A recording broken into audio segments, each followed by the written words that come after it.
ഗോവയിലെ ജയിൽ കേന്ദ്രീകരിച്ചുള്ള ലഹരി ശൃംഖലയിൽ 2 മലയാളികൾ ഡൽഹിയിൽ അറസ്റ്റിൽ. കണ്ണൂർ സ്വദേശികളായ മൂസൻ മുഖിരിയെയും മുഹമ്മദ് ഫൈസാനെയും ഡൽഹി ക്രൈംബ്രാഞ്ച് അറസ്റ്റ് ചെയ്തു. ഇവരിൽ നിന്ന് 40 ലക്ഷം രൂപ വില വരുന്ന മയക്കുമരുന്ന് പിടികൂടിയിട്ടുണ്ട്. വിഷ്ണു പ്രസാദ് വിവരങ്ങളുമായി. വിഷ്ണു, എന്താണ് വിശദാംശങ്ങൾ?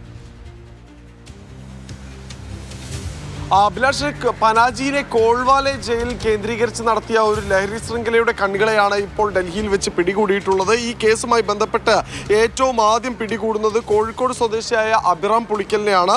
ഇയാൾക്കെതിരെ 2026 ജൂണിലാണ് കേസ് രജിസ്റ്റർ ചെയ്യുന്നത്. ഇയാളിൽ നിന്ന് ഏകദേശം 2.65 ലക്ഷം രൂപ വില മതിക്കുന്ന 11.5 ഗ്രാം മെത്താഫെറ്റാമിനും 9 ഗ്രാം MDMAയും പിടികൂടിയിരുന്നു.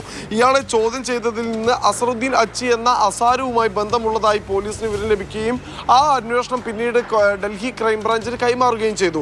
ഈ അസറുദ്ദീൻ എന്ന് പറയുന്ന വ്യക്തി നേരത്തെ തന്നെ NDPS കേസിൽ അറസ്റ്റിലാണ്. അയാൾക്കെതിരെയുള്ള വിചാരണ നടപടികൾ പുരോഗമിച്ചുകൊണ്ടിരിക്കുകയാണ്.